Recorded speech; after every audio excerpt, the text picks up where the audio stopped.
ਵਾਹਿਗੁਰੂ ਜੀ ਕਾ ਖਾਲਸਾ ਵਾਹਿਗੁਰੂ ਜੀ ਕੀ ਫਤਿਹ। ਪਿਛਲੇ ਲੰਮੇ ਸਮੇਂ ਤੋਂ ਜਾਂ ਬਹੁਤ ਲੰਮੇ ਸਮੇਂ ਤੋਂ ਹੀ ਸਿੱਖ ਕੌਮ ਦੀ ਵੱਖਰੀ ਅਤੇ ਨਿਆਰੀ ਹੋਂਦ ਬਾਰੇ ਵਾਰ-ਵਾਰ ਸਵਾਲ ਖੜੇ ਕੀਤੇ ਜਾ ਰਹੇ ਹਨ। ਖਾਸ ਕਰਕੇ ਜੋ ਸੱਤਾਧਾਰੀ ਧਿਰਾਂ ਨੇ ਉਹਨਾਂ ਵੱਲੋਂ ਵਾਰ-ਵਾਰ ਇਹ ਸਵਾਲ ਉਠਾਏ ਜਾ ਰਹੇ ਹਨ ਜਾਂ ਇਹ ਦਾਅਵੇ ਕੀਤੇ ਜਾ ਰਹੇ ਹਨ ਕਿ ਸਿੱਖ ਕੋਈ ਵੱਖਰੀ ਕੌਮ ਜਾਂ ਵੱਖਰਾ ਧਰਮ ਨਹੀਂ ਹੈ। ਉਹ ਤਾਂ ਕਿਸੇ ਵੱਡੇ ਹੋਰ ਧਰਮ ਦਾ ਇੱਕ ਹਿੱਸਾ ਨੇ, ਉਹਦਾ ਪਾਰਟ ਨੇ, ਜਾਂ ਉਹਦਾ ਇਹ ਕਿਹਾ ਜਾ ਰਿਹਾ ਵੀ ਉਹਦਾ ਫੌਜੀ ਦਸਤਾ ਨੇ। ਸੋ ਲਗਾਤਾਰ ਇਹ ਸਵਾਲ ਨੇ ਉਠਾਏ ਜਾ ਰਹੇ ਨੇ। ਵਾਰ-ਵਾਰ ਸਿੱਖਾਂ ਨੂੰ ਮਾਨਸਿਕ ਤੌਰ 'ਤੇ ਤੰਗ ਕਰਨ ਦਾ ਯਤਨ ਕੀਤਾ ਜਾ ਰਿਹਾ ਹੈ। ਬੇਸ਼ੱਕ ਚਲੋ ਠੀਕ ਹੈ, ਉਹ ਸੱਤਾਧਾਰੀ ਲੋਕ ਨੇ, ਉਹਨਾਂ ਨੇ ਆਪਣੇ ਹਿਸਾਬ ਨਾਲ ਆਪਣੀ ਰਾਜਨੀਤੀ ਕਰਨੀ ਹੈ।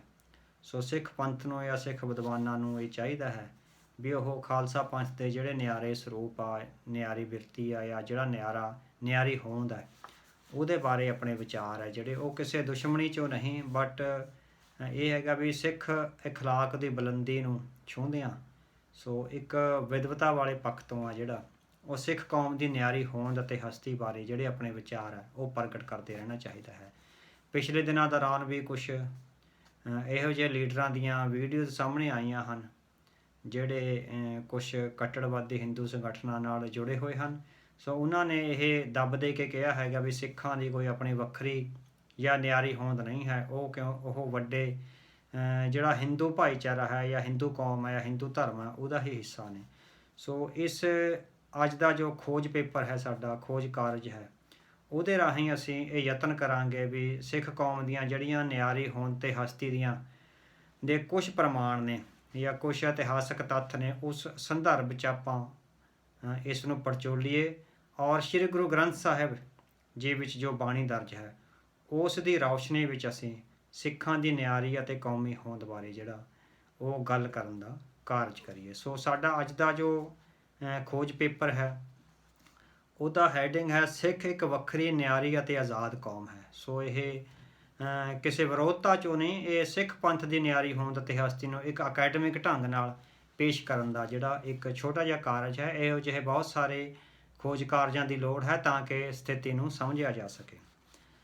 ਇੱਕ ਕੌਮ ਦੇ ਤੌਰ 'ਤੇ ਪ੍ਰਗਟ ਹੋਣ ਤੋਂ ਲੈ ਕੇ ਅੱਜ ਤੱਕ ਸਿੱਖ ਕੌਮ ਨੂੰ ਸਰੀਰਕ ਤੌਰ 'ਤੇ ਖਤਮ ਕਰਨ ਜਾਂ ਵਿਚਾਰਧਾਰਕ ਤੌਰ 'ਤੇ ਕਿਸੇ ਬੇਗਾਨੀ ਕੌਮ ਵਿੱਚ ਜਜ਼ਬ ਕਰਨ ਦੇ ਯਤਨ ਲਗਾਤਾਰ ਜਾਰੀ ਹਨ। ਗੁਰੂ ਸਾਹਿਬਾਂ ਵੇਲੇ ਸਮੇਂ ਦੀਆਂ ਰਾਜਸੀ ਤਾਕਤਾਂ ਨੇ ਆਪਣੀ ਸੱਤਾ ਦੇ ਜ਼ੋਰ 'ਤੇ ਸਿੱਖੀ ਦੀ ਨਿਆਰੀ ਹਸਤੀ ਨੂੰ ਨੇਸਤੋ ਨਬੂਦ ਕਰਨ ਦੇ ਯਤਨ ਕੀਤੇ।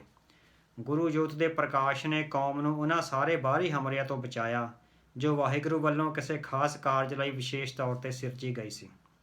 ਹੁਣ 21ਵੀਂ ਸਦੀ ਵਿੱਚ ਵਕਤ ਦੇ ਹਾਕਮ ਜਿੱਥੇ ਸਿੱਖ ਕੌਮ ਦੀ ਨਿਆਰੀ ਹਸਤੀ ਨੂੰ ਸਰੀਰਕ ਤੌਰ 'ਤੇ ਖਤਮ ਕਰਨ ਦੇ ਯਤਨ ਕਰ ਰਹੇ ਹਨ, ਤਾਂ ਨਾਲ ਹੀ ਇਸ ਨੂੰ ਕਿਸੇ ਵੱਖਰੀ ਕੌਮ ਵਿੱਚ ਜਜ਼ਬ ਕਰਨ ਦੇ ਯਤਨ ਵੀ ਤੀਬਰਤਾ ਨਾਲ ਜਾਰੀ ਹਨ। ਭਾਰਤੀ ਸੱਤਾ ਦੀ ਚੋਟੀ ਤੋਂ ਲੈ ਕੇ ਬੇਗਾਨੀ ਕੌਮ ਦੇ ਹੇਠਲੇ ਵਰਗ ਤੱਕ ਹਰ ਕੋਈ ਸਿੱਖਾਂ ਨੂੰ ਹਿੰਦੂਆਂ ਦਾ ਇੱਕ ਅੰਗ ਦੱਸ ਕੇ ਇਸ ਨੂੰ ਹਿੰਦੂ ਸਮੁੰਦਰ ਵਿੱਚ ਡੋਬਣ ਲਈ ਯਤਨਸ਼ੀਲ ਹੈ। ਵਾਰ-ਵਾਰ ਇਹ ਸਿੱਧ ਕਰਨ ਦੀ ਕੋਸ਼ਿਸ਼ ਕੀਤੀ ਜਾ ਰਹੀ ਹੈ ਕਿ ਸਿੱਖ ਕੌਮ ਦਾ ਕੋਈ ਵੱਖਰਾ ਜਾਂ ਨਿਆਰਾ ਸਰੂਪ ਜਾਂ ਹੋਂਦ ਨਹੀਂ, ਬਲਕਿ ਉਹ ਤਾਂ ਹਿੰਦੂ ਕੌਮ ਦਾ ਹਿੱਸਾ ਹੈ। ਇਸ ਲਈ ਕਦੇ ਕੁਝ ਸਿੱਖ ਧਾਰਮਿਕ ਲਿਖਤਾਂ ਦਾ ਸਹਾਰਾ ਲਿਆ ਜਾ ਰਿਹਾ ਹੈ ਅਤੇ ਕਦੇ ਸਿੱਖ ਇਤਿਹਾਸ ਬਾਰੇ ਗਲਤ ਬਿਆਨਬਾਜ਼ੀ ਕੀਤੀ ਜਾ ਰਹੀ ਹੈ। ਸਾਡਾ ਇਹ ਹਥਲਾ ਪਰਚਾ ਸਿੱਖਾਂ ਦੀ ਨਿਆਰੀ, ਆਜ਼ਾਦ ਅਤੇ ਵੱਖਰੀ ਹੋਂਦ ਨੂੰ ਪਰਿਭਾਸ਼ਿਤ ਕਰਨ ਦਾ ਇੱਕ ਛੋਟਾ ਜਿਹਾ ਯਤਨ ਹੈ, ਕਿਉਂਕਿ ਸਿੱਖਾਂ ਦੀ ਨਿਆਰੀ ਹਸਤੀ 'ਤੇ ਬਹੁਤ ਸਾਰੇ ਪਾਸਿਓਂ ਅਤੇ ਬਹੁਤ ਸਾਰੀਆਂ ਆਪਣੀਆਂ ਅਤੇ ਬੇਗਾਨੀਆਂ ਧਿਰਾਂ ਵੱਲੋਂ ਯਤਨ ਹੋ ਰਹੇ ਹਨ। ਇਸ ਲਈ ਗੰਭੀਰਤਾ ਇੱਕ ਪਰਚੇ ਨਾਲ ਨਹੀਂ ਸਮਝੀ ਜਾ ਸਕਦੀ, ਬਲਕਿ ਕਾਫੀ ਵੱਡੀ ਪੱਧਰ 'ਤੇ ਇਸ ਕਿਸਮ ਦੀ ਬੌਧਿਕ ਕਸਰਤ ਦੀ ਲੋੜ ਹੋਵੇਗੀ। ਸਭ ਤੋਂ ਪਹਿਲਾ ਕਾਰਜ ਇਸ ਪਰਚੇ ਦਾ ਇਹ ਹੋਊਗਾ ਵੀ ਕੌਮ ਕੀ ਹੈ, ਕੌਮ ਨੂੰ ਕਿਸ ਤਰ੍ਹਾਂ ਸੰਸਾਰ ਦੇ ਇਤਿਹਾਸਕਾਰਾਂ ਨੇ ਕੌਮ ਨੂੰ ਕਿਸ ਤਰ੍ਹਾਂ ਪਰਿਭਾਸ਼ਿਤ ਕੀਤਾ ਹੈ। ਪਹਿਲਾਂ ਆਪਾਂ ਕੌਮ ਦੀ ਪਰਿਭਾਸ਼ਾ ਲੈ ਕੇ ਆਵਾਂਗੇ, ਉਹ ਤੋਂ ਬਾਅਦ ਇਹ ਨਿਚੋੜ ਕੱਢਾਂਗੇ ਵੀ ਸਿੱਖ ਇੱਕ ਕੌਮ ਦੇ ਤੌਰ 'ਤੇ ਕਿਸ ਤਰ੍ਹਾਂ ਉਸਰੇ ਹੋਏ ਹਨ। ਸੰਸਾਰ ਇਤਿਹਾਸਕਾਰੀ ਵਿੱਚ ਕਿਸੇ ਨਿਆਰੀ ਅਤੇ ਆਜ਼ਾਦ ਹਸਤੀ ਵਾਲੀ ਕੌਮ ਦੀ ਪਰਿਭਾਸ਼ਾ ਦੀਆਂ ਕੁਝ ਸੇਧਾਂ ਮਿਥੀਆਂ ਗਈਆਂ ਹਨ ਜੋ ਇਸ ਤਰ੍ਹਾਂ ਹਨ। ਸੰਸਾਰ ਭਰ ਦੇ ਇਤਿਹਾਸਕਾਰਾਂ ਦਾ ਮੰਨਣਾ ਹੈ ਕਿ ਆਬਾਦੀ ਦਾ ਉਹ ਸਮੂਹ ਜਿਸ ਦਾ ਇੱਕ ਸਾਂਝਾ ਨਾਂ ਹੈ, ਇੱਕ ਸਾਂਝੀ ਭਾਸ਼ਾ ਹੈ, ਸਾਂਝੀ ਸੱਭਿਆਚਾਰਕ ਅਤੇ ਇਤਿਹਾਸਕ ਵਿਰਾਸਤ ਹੈ, ਇੱਕੋ ਸਾਂਝੇ ਪੂਰਵਜ ਤੋਂ ਪੈਦਾ ਹੋਣ ਦੀ ਸਾਂਝ ਹੈ, ਆਪਣਾ ਨਵੇਕਲਾ ਧਰਮ ਗ੍ਰੰਥ ਹੈ, ਸਾਂਝਾ ਧਰਮ ਹੈ, ਇਤਿਹਾਸ ਦੀਆਂ ਸਾਂਝੀਆਂ ਜਿੱਤਾਂ ਅਤੇ ਹਾਰਾਂ ਦਾ ਸਾਂਝਾ ਗਮ ਅਤੇ ਖੁਸ਼ੀਆਂ ਉਸ ਦੀ ਵਿਰਾਸਤ ਹਨ। ਇੱਕ ਇਤਿਹਾਸਕ ਧਰਤੀ ਨਾਲ ਜਾਨ ਨਾਲੋਂ ਵੀ ਵੱਧ ਪਿਆਰਾ ਰਿਸ਼ਤਾ ਹੈ ਅਤੇ ਸਮੂਹ ਦੇ ਮੈਂਬਰਾਂ ਵਿੱਚ ਇਕਜੁੱਟਤਾ ਅਤੇ ਇਕਮੁੱਠਤਾ ਭਰਾਤਰੀ ਭਾਵ ਦੀ ਭਾਵਨਾ ਹੈ, ਉਹ ਕੌਮ ਦਾ ਦਰਜਾ ਰੱਖਦੀ ਹੈ। ਕੌਮ ਦੇ ਸਾਂਝੇ ਇਤਿਹਾਸਕ ਅਤੇ ਵਿਰਾਸਤੀ ਨਿਸ਼ਾਨਾਂ ਜਿਨ੍ਹਾਂ ਵਿੱਚ ਸ਼ਾਮਲ ਹਨ ਝੰਡੇ ਬੁੰਗੇ, ਕੌਮੀ ਤਰਾਨਾ ਜਾਂ ਕੌਮੀ ਗੀਤ, ਕੌਮੀ ਤਿਉਹਾਰ ਅਤੇ ਕੌਮੀ ਛੁੱਟੀਆਂ, ਕੌਮੀ ਸੰਗੀਤ, ਫੋਕਲੋਰ, ਕੌਮੀ ਸਾਜ਼, ਕੌਮੀ ਭਾਸ਼ਾ, ਕੌਮੀ ਧਰਮ, ਰਵਾਇਤਾਂ ਅਤੇ ਕੌਮੀ ਸੰਸਥਾਵਾਂ ਜੋ ਕਿਸੇ ਕੌਮੀ ਸਮੂਹ ਵਿੱਚ ਮਾਣ ਅਤੇ ਇਕਜੁੱਟਤਾ ਭਰਦੀਆਂ ਹਨ ਅਤੇ ਵਿਸ਼ੇਸ਼ ਤੌਰ 'ਤੇ ਬਾਕੀ ਕੌਮਾਂ ਨਾਲੋਂ ਉਸ ਕੌਮ ਨੂੰ ਵੱਖਰਾ ਕਰਦੀਆਂ ਹਨ, ਉਸ ਦੀ ਕੌਮੀ ਉਸਾਰੀ ਦੇ ਮਹੱਤਵਪੂਰਨ ਤੱਤ ਹਨ। ਕੌਮਾਂ ਦੇ ਕੌਮੀ ਅਤੀਤ, ਵਰਤਮਾਨ ਅਤੇ ਭਵਿੱਖ ਦਰਮਿਆਨ ਇੱਕ ਇਤਿਹਾਸਕ ਰਿਸ਼ਤਾ ਕਿਸੇ ਕੌਮੀ ਸਮੂਹ ਨੂੰ ਦ੍ਰਿੜਤਾ ਅਤੇ ਇਤਿਹਾਸਕ ਇਕਜੁੱਟਤਾ ਬਖਸ਼ਦਾ ਹੈ। ਕੌਮ ਦਾ ਨਾਂ, ਕੌਮ ਦੇ ਸਾਂਝੇ ਨਿਸ਼ਾਨ, ਭਾਸ਼ਾ, ਰਵਾਇਤਾਂ, ਰੀਤੀ ਰਿਵਾਜ ਅਤੇ ਹੋਮਲੈਂਡ ਨਾਲ ਮੋਹ ਇਹ ਕੌਮੀ ਪਹਿਚਾਣ ਨੈਸ਼ਨਲ ਆਈਡੈਂਟਿਟੀ ਸਿਰਜਣ ਵਿੱਚ ਸਹਾਈ ਹੁੰਦੇ ਹਨ। ਸਾਂਝੇ ਰਿਵਾਜ, ਰਵਾਇਤਾਂ ਅਤੇ ਸਾਂਝੀ ਇਤਿਹਾਸਕ ਵਿਰਾਸਤ ਕਿਸੇ ਵੀ ਕੌਮ ਦੀ ਮਾਨਸਿਕਤਾ ਵਿੱਚ ਇੱਕ ਕੌਮੀ ਸਵੈ-ਮਾਣ, ਜਿਸ ਨੂੰ ਇਤਿਹਾਸਕਾਰਾਂ ਨੇ ਨੈਸ਼ਨਲ ਮਾਈਥੋਮੀਟਰ ਦਾ ਨਾਂ ਦਿੱਤਾ ਹੈ, ਸਿਰਜਣ ਵਿੱਚ ਸਹਾਈ ਹੁੰਦੇ ਹਨ। ਇਤਿਹਾਸਕਾਰਾਂ ਦਾ ਮੰਨਣਾ ਹੈ ਕਿ ਕਿਸੇ ਇੱਕ ਸਮੂਹ ਜਾਂ ਇੱਕ ਤੋਂ ਵੱਧ ਸਾਂਝੀ ਵਿਰਾਸਤ ਵਾਲੇ ਸਮੂਹਾਂ ਦੇ ਕੌਮ ਵਿੱਚ ਤਬਦੀਲ ਹੋਣ ਜਾਂ ਜਥੇਬੰਦ ਹੋਣ ਲਈ ਉਸਦੇ ਆਪਣੇ ਨਿਵੇਕਲੇ ਅਤੇ ਨਿਆਰੇ ਗਿਆਨ ਪ੍ਰਬੰਧ ਨੌਲੇਜ ਸਿਸਟਮ ਦਾ ਹੋਣਾ ਬਹੁਤ ਜ਼ਰੂਰੀ ਹੈ, ਕਿਉਂਕਿ ਸੰਸਾਰ ਪ੍ਰਤੀ ਉਸ ਨਿਵੇਕਲੇ ਅਤੇ ਨਿਆਰੇ ਗਿਆਨ ਪ੍ਰਬੰਧ ਤੋਂ ਬਿਨਾਂ ਕੌਮਾਂ ਲਈ ਭਵਿੱਖ ਵਿੱਚ ਵੱਡੀਆਂ ਦਿੱਕਤਾਂ ਆ ਸਕਦੀਆਂ ਹਨ। ਵੱਖਰਾ ਅਤੇ ਨਿਆਰਾ ਗਿਆਨ ਪ੍ਰਬੰਧ ਕੇਵਲ ਉਸ ਕੌਮ ਵਿੱਚ ਕੌਮੀ ਇਕਜੁੱਟਤਾ ਅਤੇ ਭਰਾਤਰੀ ਭਾਵ ਹੀ ਨਹੀਂ ਭਰਦਾ, ਬਲਕਿ ਉਸ ਕੌਮੀ ਸਮੂਹ ਨੂੰ ਬਗਾਨੀਆਂ ਅਤੇ ਵਿਰੋਧੀ ਦੁਸ਼ਮਣ ਕੌਮਾਂ ਤੋਂ ਵੱਖਰਿਆਉਂਦਾ ਵੀ ਹੈ। ਜੇ ਕਿਸੇ ਕੌਮ ਨੇ ਇਤਿਹਾਸਕ ਤੌਰ 'ਤੇ ਲੰਮੀ ਉਮਰ ਭੋਗਣੀ ਹੈ, ਉਸ ਲਈ ਬਹੁਤ ਜ਼ਰੂਰੀ ਹੋ ਜਾਂਦਾ ਹੈ ਕਿ ਜਿੱਥੇ ਉਹ ਆਪਣੀ ਨਿਆਰੀ ਅਤੇ ਵੱਖਰੀ ਆਜ਼ਾਦ ਵਿਆਖਿਆ ਕਰੇ, ਉੱਥੇ ਦੁਸ਼ਮਣ ਨਾਲੋਂ ਆਪਣੇ ਆਪ ਨੂੰ ਪੈਰ ਪੈਰ 'ਤੇ ਵੱਖਰਿਆਉਂਦੀ ਵੀ ਰਹੇ। ਇਸੇ ਲਈ ਕਿਸੇ ਕੌਮ ਕੋਲ ਆਪਣਾ ਗਿਆਨ ਪ੍ਰਬੰਧ ਭਾਵ ਧਾਰਮਿਕ ਗ੍ਰੰਥ ਹੋਣਾ ਬਹੁਤ ਜ਼ਰੂਰੀ ਹੈ। ਇੱਕ ਘੱਟ ਗਿਣਤੀ ਸਮੂਹ ਉਹ ਹੁੰਦਾ ਹੈ ਜਿਨ੍ਹਾਂ ਦੀ ਇੱਕ ਸਾਂਝੀ ਸੱਭਿਆਚਾਰਕ ਵਿਰਾਸਤ ਅਤੇ ਸਾਂਝੀ ਭਾਸ਼ਾ ਹੁੰਦੀ ਹੈ। ਇਤਿਹਾਸ ਦੇ ਅਤੀਤ ਵਿੱਚ ਘੱਟ ਗਿਣਤੀਆਂ ਇਸੇ ਤਰ੍ਹਾਂ ਰਹਿੰਦੀਆਂ ਸਨ। ਇਸ ਹਾਲਤ ਵਿੱਚ ਰਹਿ ਰਹੇ ਕਿਸੇ ਸਮੂਹ ਲਈ ਇਤਿਹਾਸ ਵਿੱਚ ਬਹੁਤ ਖਤਰੇ ਆਉਂਦੇ ਰਹਿੰਦੇ ਹਨ। ਇਸੇ ਲਈ ਇੱਕ ਕੌਮ ਉਹ ਸਮੂਹ ਹੁੰਦਾ ਹੈ ਜੋ ਘੱਟ ਗਿਣਤੀ ਨਾਲੋਂ ਵੱਧ ਸਵੈ ਚੇਤਨ ਅਤੇ ਸਮਰੱਥ ਹੁੰਦਾ ਹੈ। ਉਹ ਆਪਣੇ ਅਤੀਤ, ਵਰਤਮਾਨ ਅਤੇ ਭਵਿੱਖ ਬਾਰੇ ਬਹੁਤ ਸਾਰੇ ਜਥੇਬੰਦਕ ਕਾਰਜ ਕਰਦਾ ਹੈ। ਇਸੇ ਲਈ ਜਦੋਂ ਕਿਸੇ ਸਮੂਹ ਦੀ ਸਿਮਰਤੀ ਵਿੱਚ ਕਿਸੇ ਬਗਾਨੀ ਕੌਮ ਵੱਲੋਂ ਪੇਸ਼ ਕੀਤੀ ਗਈ ਚੁਣੌਤੀ ਦੇ ਟਾਕਰੇ ਲਈ ਕੀਤੀ ਗਈ ਲੰਬੀ ਜੱਦੋ-ਜਹਿਦ ਇਤਿਹਾਸਕ ਵਿਰਾਸਤ ਵਾਂਗ ਵਸ ਜਾਂਦੀ ਹੈ, ਤਾਂ ਉਹ ਪੂਰੀ ਅਤੇ ਸਮਰੱਥ ਕੌਮ ਦਾ ਮਾਣ ਹਾਸਲ ਕਰ ਲੈਂਦੀ ਹੈ। ਆਪਣੀ ਹੋਂਦ ਦੀ ਰਾਖੀ ਲਈ ਕੀਤੀ ਗਈ ਜੱਦੋ-ਜਹਿਦ ਕਿਸੇ ਸਮੂਹ ਨੂੰ ਚੇਤਨ ਕੌਮ ਵਿੱਚ ਤਬਦੀਲ ਕਰ ਦਿੰਦੀ ਹੈ। ਕੌਮੀ ਉਸਾਰੀ ਵਿੱਚ ਧਰਮ ਦੀ ਭੂਮਿਕਾ। ਧਰਮ ਬਾਰੇ ਬੇਸ਼ੱਕ ਵਿਦਵਾਨਾਂ ਵੱਲੋਂ ਬਹੁਤ ਸਾਰੇ ਵੱਖਰੇ ਨਜ਼ਰੀਏ ਤੋਂ ਪਰਿਭਾਸ਼ਾਵਾਂ ਦਿੱਤੀਆਂ ਗਈਆਂ ਹਨ, ਪਰ ਧਰਮ ਬਾਰੇ ਇੱਕ ਗੱਲ ਅੱਜ ਵੀ ਪੂਰੀ ਜ਼ਿੰਮੇਵਾਰੀ ਨਾਲ ਆਖੀ ਜਾ ਸਕਦੀ ਹੈ ਕਿ ਧਰਮ ਅੱਜ ਵੀ ਕਿਸੇ ਸਮੂਹ ਦੀ ਇਕਜੁੱਟਤਾ ਨੂੰ ਬਰਕਰਾਰ ਰੱਖਣ ਲਈ ਬਹੁਤ ਤਾਕਤਵਰ ਤੱਤ ਬਣਿਆ ਹੋਇਆ ਹੈ। ਕਿਸੇ ਕੌਮੀ ਸਮੂਹ ਦੀ ਉਸਾਰੀ ਵਿੱਚ ਧਰਮ ਦੀ ਭੂਮਿਕਾ ਬਹੁਤ ਮਹੱਤਵਪੂਰਨ ਹੈ। ਕਿਸੇ ਵੀ ਕੌਮ ਦੀ ਏਕਤਾ ਅਤੇ ਇਕਮੁੱਠਤਾ ਯੂਨਿਟੀ ਐਂਡ ਸੋਲੀਡੈਰਿਟੀ ਲਈ ਧਰਮ ਅੱਜ ਵੀ ਬਹੁਤ ਤਾਕਤਵਰ ਤੱਤ ਹੈ। ਇਤਿਹਾਸ ਦੀ ਹਰ ਕੌਮੀ ਸਭਿਅਤਾ ਨੂੰ ਧਰਮ ਦੀ ਤਾਕਤ ਨੇ ਹੀ ਸਿਰਜਿਆ ਹੈ। ਸੰਸਾਰ ਦੇ ਇਤਿਹਾਸ ਦੇ ਬਹੁਤ ਸਾਰੇ ਸੰਘਰਸ਼ ਜਿਨ੍ਹਾਂ ਨੂੰ ਧਾਰਮਿਕ ਸੰਘਰਸ਼ਾਂ ਦੇ ਤੌਰ 'ਤੇ ਦੇਖਿਆ ਜਾਂਦਾ ਹੈ, ਅਸਲ ਵਿੱਚ ਕੌਮੀ ਹੋਂਦ ਦੀ ਰਾਖੀ ਲਈ ਕੀਤੇ ਗਏ ਸੰਘਰਸ਼ ਸਨ। ਧਰਮ ਨੇ ਹੀ ਲੋਕਾਂ ਵਿੱਚ ਸੇਵਾ ਅਤੇ ਸਿਮਰਨ ਵਰਗੇ ਗੁਣ ਪੈਦਾ ਕੀਤੇ ਹਨ ਅਤੇ ਧਰਮ ਨੇ ਹੀ ਲੋਕਾਂ ਵਿੱਚ ਆਪਣੇ ਕੌਮੀ ਕਾਜ ਲਈ ਸ਼ਹਾਦਤਾਂ ਦੇਣ ਦੀ ਉਮੰਗ ਪੈਦਾ ਕੀਤੀ ਹੈ। ਧਰਮ ਵੱਲੋਂ ਪੈਦਾ ਕੀਤੀ ਗਈ ਸ਼ਹਾਦਤ ਦੀ ਭਾਵਨਾ ਕਿਸੇ ਸਰਕਾਰੀ ਡਿਊਟੀ ਨਾਲੋਂ ਵੱਖਰੀ ਅਤੇ ਉੱਚ ਪਾਏ ਦਾ ਇਤਿਹਾਸਕ ਅਹਿਸਾਸ ਹੁੰਦੀ ਹੈ। ਇਸ ਨੂੰ ਕਿਸੇ ਕੌਮੀ ਸਮੂਹ ਦਾ ਮੈਂਬਰ ਹੋ ਕੇ ਹੀ ਸਮਝਿਆ ਜਾ ਸਕਦਾ ਹੈ। ਬੇਸ਼ੱਕ ਦੁਨੀਆ ਦੇ ਹਰ ਧਰਮ ਨੇ ਸਮੁੱਚੀ ਮਨੁੱਖਤਾ ਨਾਲ ਪਿਆਰ ਕਰਨ ਦਾ ਸੰਦੇਸ਼ ਦਿੱਤਾ ਹੈ, ਪਰ ਇਸ ਦੇ ਨਾਲ ਹੀ ਧਾਰਮਿਕ ਅਤੇ ਨੈਤਿਕ ਪਵਿੱਤਰਤਾ ਨੂੰ ਕਾਇਮ ਰੱਖਣ ਲਈ ਬਗਾਨਿਆਂ ਨਾਲੋਂ ਵਖਰੇਵਾਂ ਸੈਗਰੀਗੇਸ਼ਨ ਫਰੋਮ ਦੀ ਫੋਰਨਰਸ ਰੱਖਣ ਦਾ ਸਿਧਾਂਤ ਵੀ ਦ੍ਰਿੜਾਇਆ ਗਿਆ ਹੈ। ਕੌਮੀ ਉਸਾਰੀ ਵਿੱਚ ਧਰਮ ਦੀ ਭੂਮਿਕਾ ਅੱਜ ਵੀ ਮਹੱਤਵਪੂਰਨ ਹੈ। ਕਈ ਵਾਰ ਤਾਂ ਇਹ ਸਾਂਝੀ ਭਾਸ਼ਾ ਬੋਲਣ ਵਾਲਿਆਂ ਨੂੰ ਵੀ ਵੱਖਰਾ ਕਰ ਦਿੰਦੀ ਹੈ। ਬੈਲਜੀਅਮ ਦੇ ਫਲੈਮਿੰਗਜ਼ ਅਤੇ ਹਾਲੈਂਡ ਦੇ ਡੱਚ ਇੱਕੋ ਭਾਸ਼ਾ ਬੋਲਦੇ ਸਨ, ਪਰ ਧਰਮ ਨੇ ਉਹਨਾਂ ਨੂੰ ਵੱਖਰਾ ਕਰ ਦਿੱਤਾ। ਕਰੋਸ਼ ਅਤੇ ਸਰਬ ਵੀ ਇੱਕੋ ਭਾਸ਼ਾ ਬੋਲਦੇ ਹਨ, ਪਰ ਦੋਵਾਂ ਦੇ ਵੱਖਰੇ ਧਾਰਮਿਕ ਅਕੀਦਿਆਂ ਨੇ ਉਹਨਾਂ ਨੂੰ ਦੋ ਕੌਮਾਂ ਵਿੱਚ ਵੰਡ ਦਿੱਤਾ। ਸਿਰਫ ਵੰਡਿਆ ਹੀ ਨਹੀਂ, ਬਲਕਿ ਇੱਕ ਕੌਮੀ ਵਿਰੋਧਤਾ ਵੀ ਪੈਦਾ ਕਰ ਦਿੱਤੀ। ਕੌਮਾਂ ਜਾਂ ਕੌਮੀ ਸਮੂਹਾਂ ਨੂੰ ਪਰਿਭਾਸ਼ਿਤ ਕਰਨ ਵਿੱਚ ਇੱਕ ਬਹੁਤ ਮਹੱਤਵਪੂਰਨ ਤੱਤ ਉਸ ਕੌਮੀ ਸਮੂਹ ਦੇ ਮੈਂਬਰਾਂ ਦੀ ਆਪਣੀ ਸੋਚ ਹੁੰਦੀ ਹੈ। ਕੋਈ ਕੌਮੀ ਸਮੂਹ ਆਪਣੇ ਆਪ ਨੂੰ ਕੀ ਸਮਝਦਾ ਹੈ ਅਤੇ ਆਪਣੀ ਕੀ ਪਰਿਭਾਸ਼ਾ ਕਰਦਾ ਹੈ, ਇਹ ਕਾਫੀ ਮਹੱਤਵਪੂਰਨ ਤੱਤ ਹੈ। ਬੇਸ਼ੱਕ ਕਿਸੇ ਕੌਮੀ ਸਮੂਹ ਵਿੱਚ ਬਹੁਤ ਸਾਰੇ ਤੱਤ ਸਾਂਝੇ ਹੋਣ, ਜਿਵੇਂ ਧਰਮ, ਭਾਸ਼ਾ, ਇਤਿਹਾਸਕ ਵਿਰਾਸਤ ਜਾਂ ਰੀਤੀ ਰਿਵਾਜ ਆਦਿ, ਪਰ ਜੇ ਇਤਿਹਾਸ ਦੇ ਕਿਸੇ ਮੋੜ ਤੇ ਆ ਕੇ ਉਸ ਕੋਲੋਂ ਇੱਕ ਅੱਧਾ ਤੱਤ ਖੁੱਸ ਵੀ ਜਾਵੇ ਤਾਂ ਉਹ ਕੌਮ ਹੋਣ ਦਾ ਮਾਣ ਗਵਾ ਨਹੀਂ ਲੈਂਦਾ। ਇਸ ਲਈ ਹਰ ਕੌਮੀ ਸਮੂਹ ਵਿੱਚ ਉਸ ਕੌਮ ਦਾ ਹਿੱਸਾ ਹੋਣ ਦੀ ਜੋ ਰੀਝ ਤੇ ਇੱਛਾ ਪਈ ਹੁੰਦੀ ਹੈ, ਇਹ ਕਾਫੀ ਮਹੱਤਵਪੂਰਨ ਤੱਤ ਹੁੰਦੀ ਹੈ। ਇਤਿਹਾਸਕਾਰ ਇਸ ਨੂੰ ਸੈਂਸ ਆਫ ਬਿਲੋਂਗਿੰਗ ਆਖਦੇ ਹਨ। ਇਹ ਸੈਂਸ ਆਫ ਬਿਲੋਂਗਿੰਗ ਹਰ ਕੌਮ ਦੀ ਉਸਾਰੀ ਲਈ ਬਹੁਤ ਵਜ਼ਨਦਾਰ ਤੱਤ ਹੁੰਦੀ ਹੈ। ਕੌਮ ਆਪਣੇ ਆਪ ਨੂੰ ਕੀ ਸਮਝਦੀ ਹੈ ਅਤੇ ਕਿਸ ਧਿਰ ਨਾਲ ਆਪਣਾ ਜੀਵਨ ਜੋੜਦੀ ਹੈ, ਇਹ ਗੱਲ ਮਹੱਤਵਪੂਰਨ ਹੁੰਦੀ ਹੈ। ਦੂਜੀ ਗੱਲ, ਕੌਮ ਇੱਕ ਸਵੈ ਪਰਿਭਾਸ਼ਿਤ ਸਮੂਹ ਹੁੰਦੀ ਹੈ। ਇਸ ਨੂੰ ਕੋਈ ਬਗਾਨਾ ਨਹੀਂ ਪਰਿਭਾਸ਼ਿਤ ਕਰ ਸਕਦਾ। ਹਰ ਕੌਮ ਨੂੰ ਆਪਣੀ ਕੌਮੀ ਰੀਝ ਅਤੇ ਖਾਹਸ਼ ਨਾਲ ਆਪਣੇ ਆਪ ਨੂੰ ਪਰਿਭਾਸ਼ਿਤ ਕਰਨ ਦਾ ਹੱਕ ਹੈ। ਕੋਈ ਵੀ ਜਾਂਬਾਜ਼ ਕੌਮ ਬਗਾਨਿਆਂ ਦੀ ਭਾਸ਼ਾ ਦੀ ਮੁਹਤਾਜ ਨਹੀਂ ਹੁੰਦੀ। ਇਸ ਸੰਦਰਭ ਵਿੱਚ ਪਾਕਿਸਤਾਨ ਅਤੇ ਅਫਗਾਨਿਸਤਾਨ ਦੀ ਸਰਹੱਦ ਤੇ ਵਸੇ ਹੋਏ ਪਖਤੂਨਾਂ ਦੀ ਉਦਾਹਰਣ ਦਿੱਤੀ ਜਾ ਸਕਦੀ ਹੈ, ਜਿਨ੍ਹਾਂ ਬਾਰੇ ਵੱਖ-ਵੱਖ ਸਰੋਤ ਵੱਖ-ਵੱਖ ਵਿਆਖਿਆ ਕਰਦੇ ਸਨ। ਪਰ ਸੱਚੇ ਇਤਿਹਾਸਕਾਰਾਂ ਦਾ ਕਹਿਣਾ ਹੈ ਕਿ ਪਖਤੂਨਾਂ ਦੀ ਆਪਣੇ ਮਨ ਦੀ ਭਾਵਨਾ ਜੇ ਇਹ ਮੰਨਦੀ ਹੈ ਕਿ ਉਹ ਇੱਕੋ ਸਾਂਝੇ ਪਿਤਾ ਦੀ ਪੈਦਾਇਸ਼ ਹਨ, ਤਾਂ ਇਹ ਭਾਵਨਾ ਵੱਧ ਜ਼ੋਰਾਵਰ ਹੈ ਅਤੇ ਪੁਖਤਾ ਹੈ, ਨਾ ਕਿ ਤਕਨੀਕੀ ਪੱਖ ਤੋਂ ਜੋ ਵਿਰੋਧਤਾ ਦੀ ਨਜ਼ਰ ਨਾਲ ਪੇਸ਼ ਕੀਤੀ ਜਾ ਰਹੀ ਪਰਿਭਾਸ਼ਾ ਉਹ ਜ਼ਿਆਦਾ ਵਧੀਆ ਹੈ। ਸੋ ਕਿਸੇ ਕੌਮ ਦੀ ਆਪਣੀ ਵਿਰਾਸਤ, ਧਰਮ, ਭਾਸ਼ਾ ਅਤੇ ਇਤਿਹਾਸ ਨਾਲ ਜੁੜੇ ਹੋਣ ਦੀ ਸੋਚ ਉਸ ਦੀ ਪਰਿਭਾਸ਼ਾ ਦਾ ਲਾਹੇਵੰਦ ਤੱਤ ਹੁੰਦੀ ਹੈ। ਕੌਮ ਨੂੰ ਕੋਈ ਬਗਾਨਾ ਪਰਿਭਾਸ਼ਿਤ ਨਾ ਕਰੇ, ਬਲਕਿ ਕੌਮ ਦੇ ਲੋਕ ਖੁਦ ਆਪਣੇ ਆਪ ਨੂੰ ਪਰਿਭਾਸ਼ਿਤ ਕਰਨ। ਇੱਕ ਸਾਂਝੇ ਪਿਤਾ ਦੀ ਔਲਾਦ ਹੋਣ ਦਾ ਮਾਣ ਕੌਮ ਨੂੰ ਵੱਡੇ ਸੰਕਟਾਂ ਵਿੱਚ ਵੀ ਇਕਜੁੱਟ ਰੱਖਦਾ ਹੈ। ਵੱਡੀ ਤੋਂ ਵੱਡੀ ਇਤਿਹਾਸਕ ਵਿਪਤਾ ਵੇਲੇ ਕੌਮ ਇੱਕੋ ਪਿਤਾ ਦੀ ਔਲਾਦ ਹੋਣ ਦੇ ਜਜ਼ਬੇ ਦਾ ਮਾਣ ਲੈ ਕੇ ਆਪਣੇ ਕਿਰਦਾਰ ਨੂੰ ਬੁਲੰਦ ਕਰ ਲੈਂਦੀ ਹੈ। ਜੇ ਕਿਤੇ ਕੌਮੀ ਪਿਤਾ ਮਰਦ ਅਗੰਮੜਾ ਹੋਵੇ, ਫਿਰ ਤਾਂ ਕੌਮ ਦੀਆਂ ਰਗਾਂ ਵਿੱਚ ਰੂਹਾਨੀਅਤ ਅਤੇ ਜਾਂਬਾਜ਼ੀ ਦਾ ਲਹੂ ਦੌੜਨ ਲੱਗਦਾ ਹੈ।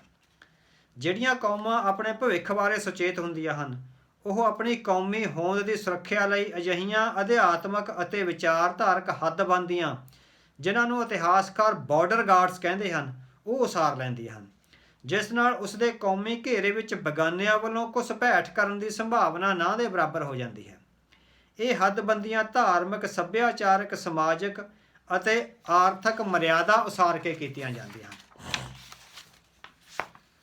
ਸਿੱਖ ਇੱਕ ਵੱਖਰੀ ਅਤੇ ਨਿਆਰੀ ਕੌਮ ਕਿਵੇਂ ਹੈ? ਸੋ ਇਹਨਾਂ ਇਤਿਹਾਸਕ ਪਰਿਭਾਸ਼ਾਵਾਂ ਦੇ ਸੰਦਰਭ ਵਿੱਚ ਹੁਣ ਜਦੋਂ ਅਸੀਂ ਸਿੱਖਾਂ ਨੂੰ ਇੱਕ ਵੱਖਰੀ ਕੌਮ ਦੇ ਤੌਰ ਤੇ ਦੇਖਦੇ ਹਾਂ, ਤਾਂ ਉਸ ਦੀ ਪਰਿਭਾਸ਼ਾ ਕਰਨ ਦਾ ਇਸ ਹਿੱਸੇ ਵਿੱਚ ਯਤਨ ਕਰਾਂਗੇ।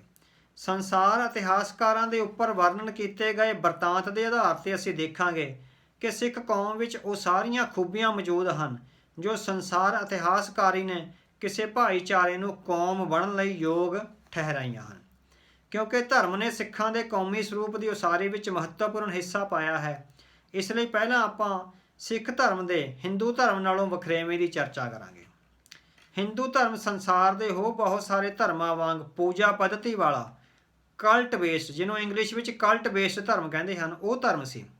ਇਹਨਾਂ ਪੂਜਾ ਪद्धਤੀ ਵਾਲੇ ਧਰਮਾਂ ਵਿੱਚ ਪ੍ਰਮੁੱਖਤਾ ਰਵਾਇਤਾਂ ਨੂੰ ਦਿੱਤੀ ਜਾਂਦੀ ਸੀ ਅਤੇ ਰਵਾਇਤਾਂ ਦਾ ਕਸਟੋਡੀਅਨ ਕਿਸੇ ਪੁਜਾਰੀ ਸ਼੍ਰੇਣੀ ਨੂੰ ਬਣਾਇਆ ਗਿਆ ਸੀ।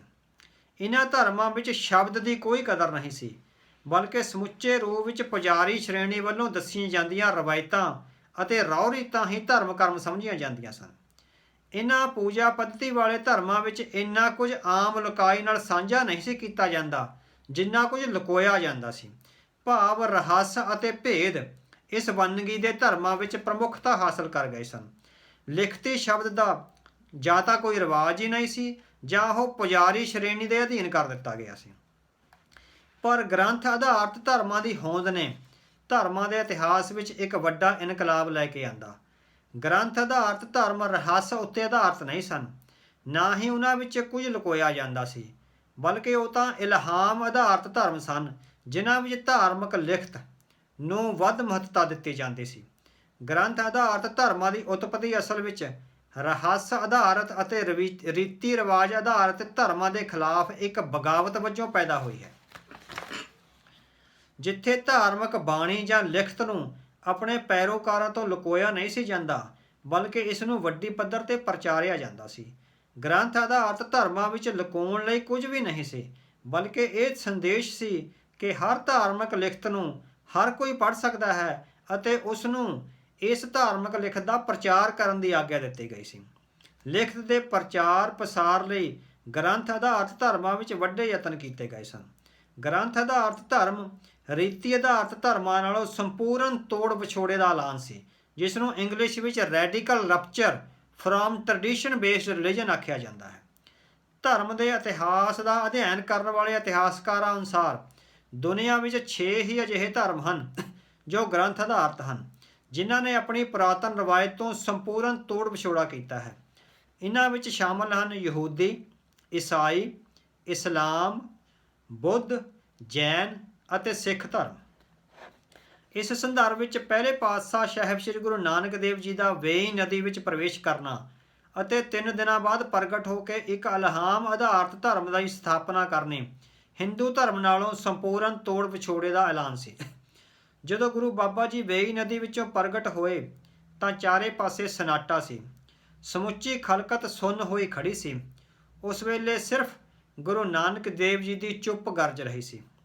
ਵੇਈ ਨਦੀ ਵਿੱਚੋਂ ਬਾਹਰ ਆ ਕੇ ਬਾਬਾ ਜੀ ਨੇ ਜੋ ਪਹਿਲੇ ਸ਼ਬਦ ਬੋਲੇ ਉਹ ਇਹ ਸਨ ਕਿ ਅਸੀਂ ਨਾ ਹਿੰਦੂ ਹਾਂ ਅਤੇ ਨਾ ਮੁਸਲਮਾਨ ਹਾਂ। ਇਹ ਰਵਾਇਤ ਨਾਲੋਂ ਤੋੜ ਵਿਛੋੜੇ ਦਾ ਸਪਸ਼ਟ ਐਲਾਨ ਸੀ। ਇਸ ਦੇ ਨਾਲ ਹੀ ਅਸੀਂ ਗੁਰੂ ਬਾਣੀ ਅਤੇ ਅੱਗੇ ਜਾ ਕੇ ਗੁਰੂ ਗ੍ਰੰਥ ਸਾਹਿਬ ਦੇ ਰੂਪ ਵਿੱਚ ਸਿੱਖ ਕੌਮ ਦਾ ਆਪਣਾ ਨਵੇਕਲਾ ਅਤੇ ਨਿਆਰਾ ਗਿਆਨ ਪ੍ਰਬੰਧ ਨੌਲੇਜ ਸਿਸਟਮ ਉਸਰਦਾ ਦੇਖ ਰਹੇ ਹਾਂ। ਹਿੰਦੂ ਧਰਮ ਜੋ ਕਿ ਰਵਾਇਤ ਆਧਾਰਿਤ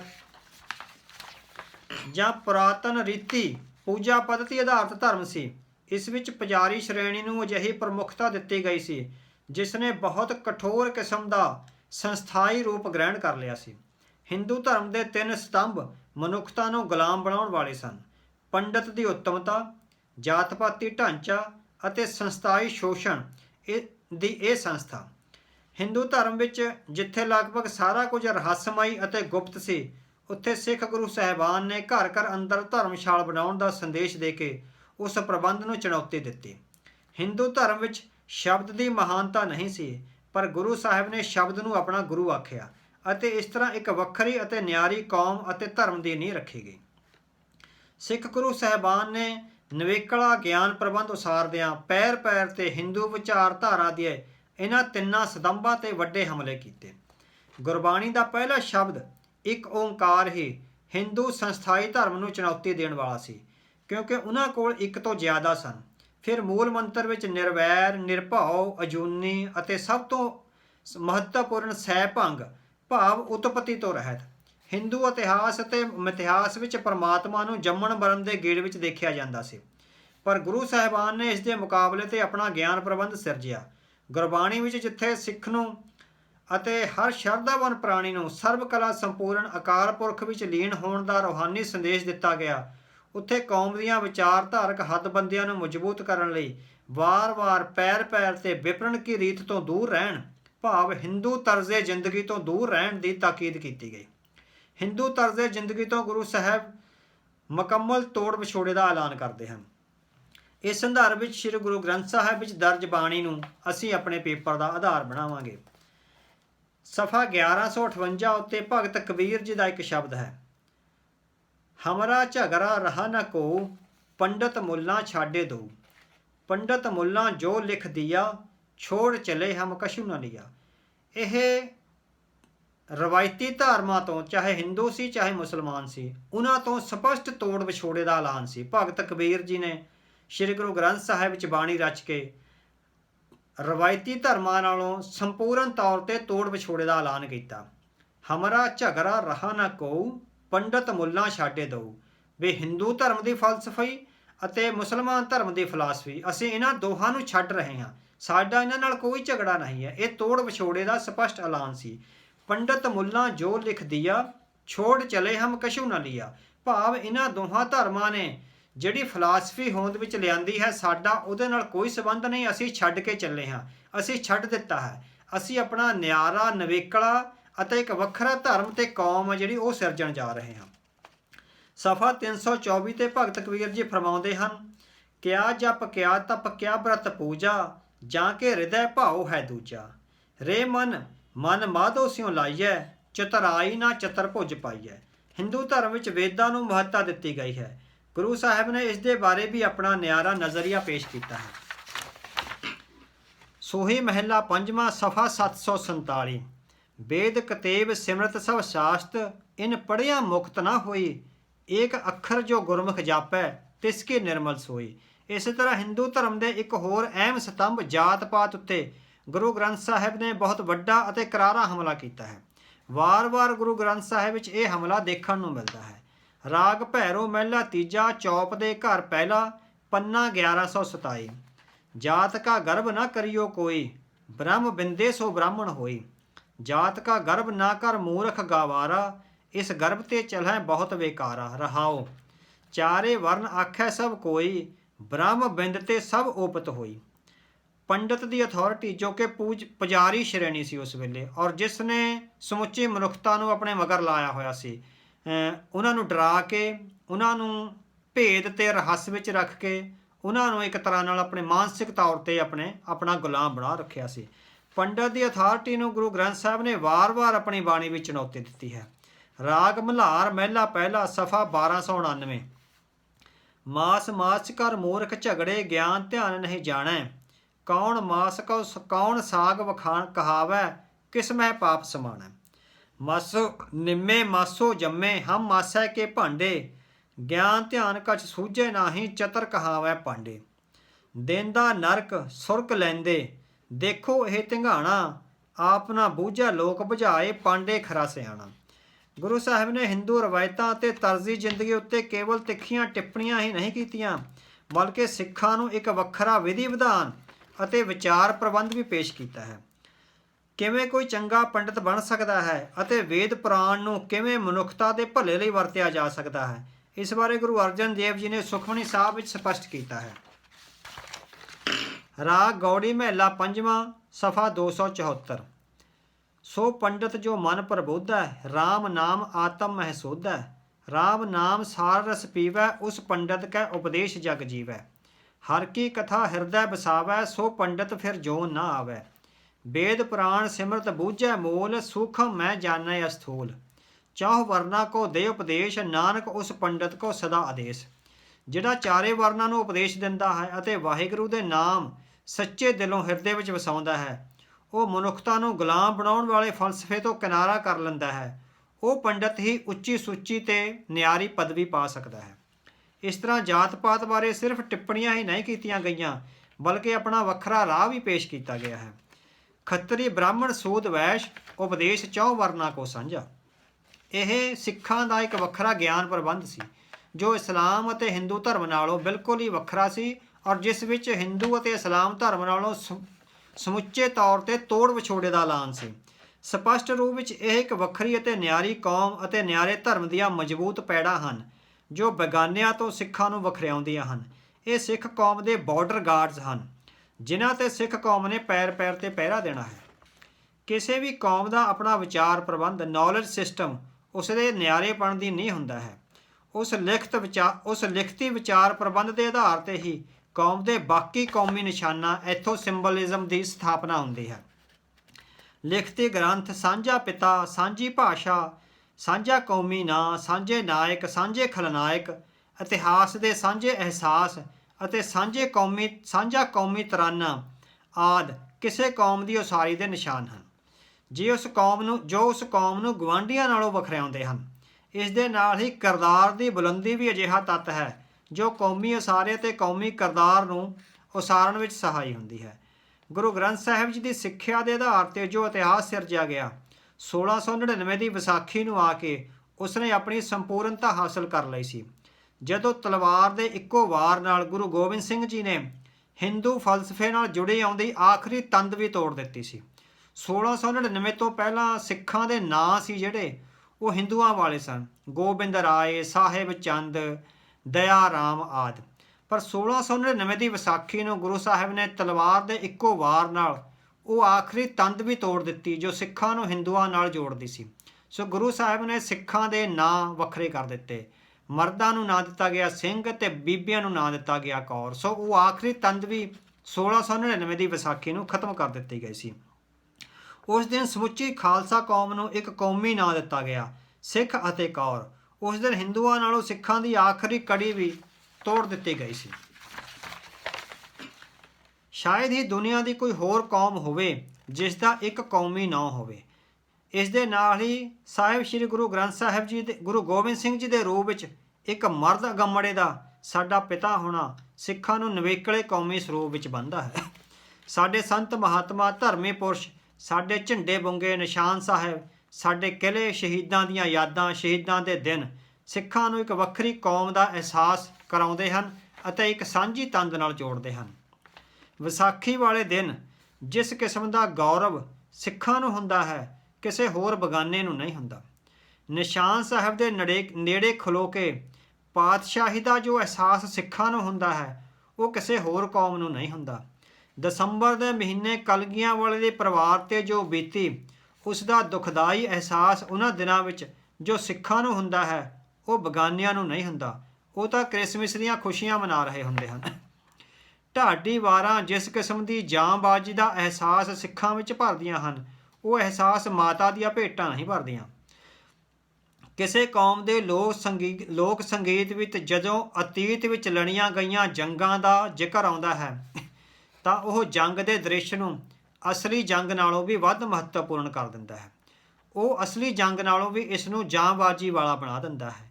ਇਸੇ ਲਈ ਢਾਡੀ ਵਾਰਾਂ ਦਾ ਅਹਿਸਾਸ ਕੋਈ ਸਿੱਖ ਹੋ ਕੇ ਹੀ ਸਮਝ ਸਕਦਾ ਹੈ। ਚਮਕੌਰ ਸਾਹਿਬ ਦੀ ਗੜ੍ਹੀ ਜਾਂ ਜੋਤੀ ਸਰੂਪ ਸਾਹਿਬ ਦੇ ਦਰਸ਼ਨ ਕਰਕੇ ਇਤਿਹਾਸ ਦਾ ਜੋ ਦਰਦਨਾਕ ਮੰਜ਼ਰ ਸਿੱਖ ਕੌਮ ਦੀਆਂ ਰਗਾਂ ਵਿੱਚ ਥਰਥਰਾਉਂਦਾ ਹੈ, ਉਹ ਕਿਸੇ ਬਗਾਨੀ ਕੌਮ ਵਿੱਚ ਨਹੀਂ ਥਰਥਰਾਉਂਦਾ। ਸੋ ਇਹ ਨਿਆਰੇ ਨਿਸ਼ਾਨ ਐਥੋ ਸਿੰਬਲਿਜ਼ਮ ਕੌਮੀ ਉਸਾਰੀ ਵਿੱਚ ਬਹੁਤ ਅਹਿਮ ਥਾਂ ਰੱਖਦੇ ਹਨ। ਸਿੱਖਾਂ ਦੀ ਕੌਮੀ ਉਸਾਰੀ ਵਿੱਚ ਇਹਨਾਂ ਨੇ ਬਹੁਤ ਵੱਡਾ ਯੋਗਦਾਨ ਪਾਇਆ ਹੈ। ਅੰਮ੍ਰਿਤ ਦੀ ਦਾਤ ਵੈਸੇ ਤਾਂ ਇੱਕ ਰੂਹਾਨੀ ਅਹਿਸਾਸ ਹੈ, ਪਰ ਜੇ ਇਸ ਨੂੰ ਇਤਿਹਾਸਕ ਤੌਰ 'ਤੇ ਪੜਚੋਲਣਾ ਹੋਵੇ ਤਾਂ ਇਹ ਸਿੱਖ ਕੌਮ ਦੇ ਬਾਰਡਰ ਗਾਰਡਜ਼ ਹਨ, ਜਿਸ ਦੀ ਵਰਤੋਂ ਕਰਕੇ ਸਿੱਖ ਕੌਮ ਆਪਣੇ ਸਰੂਪ ਅਤੇ ਕਿਰਦਾਰ ਦੀ ਪਵਿੱਤਰਤਾ ਨੂੰ ਬਾਹਰੀ ਹਮਲਿਆਂ ਤੋਂ ਬਚਾ ਸਕਦੀ ਹੈ। ਕਿਉਂਕਿ ਜੇ ਕੋਈ ਬਗਾਨਾ ਵੀ ਸਿੱਖੀ ਵਿੱਚ ਸ਼ਾਮਲ ਹੁੰਦਾ ਹੈ ਤਾਂ ਉਸ ਨੂੰ ਇਹ ਅਹਿਸਾਸ ਹੋਵੇਗਾ ਕਿ ਅੰਮ੍ਰਿਤ ਪਾਨ ਕਰਕੇ ਅਤੇ ਅੰਮ੍ਰਿਤਧਾਰੀਆਂ ਦੀ ਸੰਗਤ ਵਿੱਚ ਉਹ ਕੋਈ ਅਜਿਹੀ ਹਰਕਤ ਨਾ ਕਰੇ ਜੋ ਇਸ ਘੇਰੇ ਦੇ ਲੋਕਾਂ ਨੂੰ ਬਰਦਾਸ਼ਤ ਨਹੀਂ ਹੈ ਜਾਂ ਪ੍ਰਵਾਨਯੋਗ ਨਹੀਂ ਹੈ। ਸੋ ਅੰਮ੍ਰਿਤ ਦੀ ਦਾਤ ਨੂੰ ਸਿੱਖਾਂ ਦੇ ਨਿਆਰੇਪਣ ਨੂੰ ਸੁਰੱਖਿਅਤ ਰੱਖਣ to ਪ੍ਰਜ਼ਰਵ the purity of religion ਦੇ ਆਸ਼ੇ ਅਨੁਸਾਰ ਵੀ ਦੇਖਿਆ ਜਾ ਸਕਦਾ ਹੈ। ਇਸ ਤਰ੍ਹਾਂ ਭਾਸ਼ਾ ਵੀ ਸਿੱਖਾਂ ਦੀ ਕੌਮੀ ਉਸਾਰੀ ਵਿੱਚ ਵੱਡਾ ਹਿੱਸਾ ਪਾਉਂਦੀ ਹੈ। ਇਹ ਆਖਿਆ ਜਾਂਦਾ ਹੈ ਕਿ ਪੰਜਾਬ ਵਿੱਚ ਤੇ ਹੋਰ ਲੋਕ ਵੀ ਪੰਜਾਬੀ ਬੋਲਦੇ ਹੋਣਗੇ, ਪਰ ਬੋਲੀ ਦੇ ਮਾਣ ਨੂੰ ਮਾਂ ਦੇ ਮਾਣ ਵਾਂਗ ਕਾਇਮ ਰੱਖਣ ਲਈ ਜਾਨਾਂ ਵਾਰਨ ਵਾਲੇ ਕੇਵਲ ਸਿੱਖ ਹੀ ਹਨ। ਸ਼ਹਾਦਤ ਦੀ ਇਹ ਭਾਵਨਾ ਸਿੱਖਾਂ ਨੂੰ ਉਹਨਾਂ ਦੇ ਧਰਮ ਨੇ ਸਿਖਾਈ ਹੈ। ਬਾਹਰੀ ਨਿਸ਼ਾਨਾਂ ਦੇ ਨਾਲ ਨਾਲ ਗੁਰੂ ਸਾਹਿਬ ਨੇ ਸਾਨੂੰ ਕਿਰਦਾਰ ਦੀ ਬੁਲੰਦੀ ਦੇ ਨਿਸ਼ਾਨ ਵੀ ਬਖਸ਼ੇ ਹਨ, ਜੋ ਸਾਨੂੰ ਸਾਡੇ ਗਵਾਂਢੀਆਂ ਨਾਲੋਂ ਵੱਖਰਿਆਉਂਦੇ ਹਨ। ਸਿੱਖ ਹੋਣ ਕਰਕੇ ਸਾਡੇ ਜੀਵਨ 'ਤੇ ਬਹੁਤ ਸਾਰੀਆਂ ਪਾਬੰਦੀਆਂ ਆਇਦ ਹਨ, ਜੋ ਕਿਸੇ ਹੋਰ 'ਤੇ ਨਹੀਂ ਹਨ। ਸਿੱਖਾਂ ਦੀਆਂ ਰਾਇਤਾਂ ਅਤੇ ਕੁਰੈਤਾਂ ਕੌਮੀ ਕਿਰਦਾਰ ਦੀ ਬੁਲੰਦੀ ਦਾ ਸੰਦੇਸ਼ ਹਨ, ਕਿਉਂਕਿ ਸਿੱਖ ਕੌਮ ਦੀ ਉਤਪਤੀ ਵਾਹਿਗੁਰੂ ਵੱਲੋਂ ਕਿਸੇ ਵੱਡੇ ਰੂਹਾਨੀ ਮਿਸ਼ਨ ਦੀ ਪ੍ਰਾਪਤੀ ਲਈ ਕੀਤੀ ਗਈ ਹੈ। ਉਸ ਰੂਹਾਨੀ ਮਿਸ਼ਨ ਨੂੰ ਉੱਚੇ ਅਤੇ ਬੁਲੰਦ ਕਿਰਦਾਰ ਨਾਲ ਹੀ ਹਾਸਲ ਕੀਤਾ ਜਾ ਸਕਦਾ ਹੈ। ਹਰ ਸੋਚ ਹੱਕ ਸੱਚ ਵਾਲਾ ਜੀਵਨ, ਬਗਾਨੇ ਧਨ ਅਤੇ ਬਗਾਨੀ ਔਰਤ ਦਾ ਸਤਿਕਾਰ, ਜੰਗ ਦੇ ਦੌਰਾਨ ਮਜ਼ਲੂਮ 'ਤੇ ਵਾਰ ਨਹੀਂ ਕਰਨਾ, ਜੰਗ ਨਫ਼ਰਤ ਨਾਲ ਨਹੀਂ ਲੜਨੀ, ਇੱਥੋਂ ਤੱਕ ਕਿ ਜੰਗ ਦੇ ਮੈਦਾਨ ਵਿੱਚ ਦੁਸ਼ਮਣਾਂ ਨੂੰ ਵੀ ਪਾਣੀ ਪਿਲਾਈ ਜਾਣਾ ਹੈ, ਇਹ ਖਾਲਸਾਈ ਪਰੰਪਰਾ ਦੇ ਨਿਆਰੇਪਣ ਦੀਆਂ ਨਿਸ਼ਾਨੀਆਂ ਹਨ। ਕਿਸੇ ਵੀ ਕੌਮ ਦਾ ਵੱਖਰਾ ਵਿਚਾਰ ਪ੍ਰਬੰਧ ਉਸ ਦੀ ਵੱਖਰੀ ਹੋਂਦ ਦਾ ਧੁਰਾ ਹੁੰਦਾ ਹੈ। ਸ੍ਰੀ ਗੁਰੂ ਗ੍ਰੰਥ ਸਾਹਿਬ ਸਿੱਖਾਂ ਕੋਲ ਆਪਣੀ ਵੱਖਰੀ ਹੋਂਦ ਦਾ ਧੁਰਾ ਹੈ।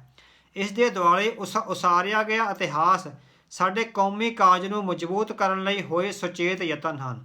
ਸਾਡੇ ਨਿਸ਼ਾਨ, ਇਤਿਹਾਸਕ ਯਾਦਾਂ ਅਤੇ ਇਤਿਹਾਸਕ ਨਾਇਕ ਇਸ ਵਿੱਚ ਸਹਾਈ ਹੁੰਦੇ ਹਨ। ਸਭ ਤੋਂ ਮਹੱਤਵਪੂਰਨ ਹੈ ਸਾਡਾ ਸਿੱਖਾਂ ਦਾ ਇਹ ਅਹਿਸਾਸ, ਜਿਸ ਨੂੰ ਸੈਂਸ ਆਫ ਬਿਲੋਂਗਿੰਗ ਆਖਦੇ ਹਨ। ਸੋ ਸਿੱਖਾਂ ਦਾ ਆਪਣੀ ਕੌਮ ਨਾਲ ਜੁੜੇ ਹੋਣ ਦਾ ਜੋ ਅਹਿਸਾਸ ਹੈ, ਉਹ ਇਸ ਨੂੰ ਇੱਕ ਕੌਮ ਦੇ ਤੌਰ 'ਤੇ ਉਸਾਰਦਾ ਹੈ। ਜਿਸ ਕੌਮ ਕੋਲ ਆਪਣੇ ਧੁਰੇ ਨਾਲ ਜੁੜੇ ਹੋਣ ਦਾ ਅਹਿਸਾਸ ਮੌਜੂਦ ਹੈ, ਉਸ ਨੂੰ ਕਿਸੇ ਦੁਸ਼ਮਣ ਤੋਂ ਸਰਟੀਫਿਕੇਟ ਲੈਣ ਦੀ ਲੋੜ ਨਹੀਂ ਹੈ ਕਿ ਉਹ ਕੌਮ ਹੈ ਜਾਂ ਨਹੀਂ। ਸੋ ਇਸ ਪਰਚੇ ਰਾਹੀਂ ਅਸੀਂ ਸਿੱਖ ਕੌਮ ਦੇ ਨਿਹਾਰੇਪਣ ਅਤੇ ਉਸ ਦੀ ਵੱਖਰੀ ਹੋਂਦ ਨੂੰ ਇਤਿਹਾਸਕ ਤੌਰ 'ਤੇ ਜੋ ਇਤਿਹਾਸਕਾਰਾਂ ਨੇ ਲਿਖਤਾਂ, ਸੇਧਾਂ ਅਤੇ ਰਵਾਇਤਾਂ ਮੁਹੱਈਆ ਕੀਤੀਆਂ ਹਨ, ਉਸ ਸੰਦਰਭ ਵਿੱਚ ਦੇਖਣ ਦਾ ਯਤਨ ਕੀਤਾ ਹੈ। ਔਰ ਉਸ ਸੰਦਰਭ ਵਿੱਚ ਫਿਰ ਸ੍ਰੀ ਗੁਰੂ ਗ੍ਰੰਥ ਸਾਹਿਬ 'ਚ ਜੋ ਸੇਧਾਂ ਮੁਹੱਈਆ ਕੀਤੀਆਂ ਗਈਆਂ ਹਨ, ਉਹਨਾਂ ਨੂੰ ਨਾਲ ਜੋੜ ਕੇ ਸਿੱਖਾਂ ਦੀ ਨਿਆਰੀ ਹੋਂਦ ਅਤੇ ਹਸਤੀ ਨੂੰ ਪਰਿਭਾਸ਼ਿਤ ਕਰਨ ਦਾ ਯਤਨ ਕੀਤਾ ਹੈ।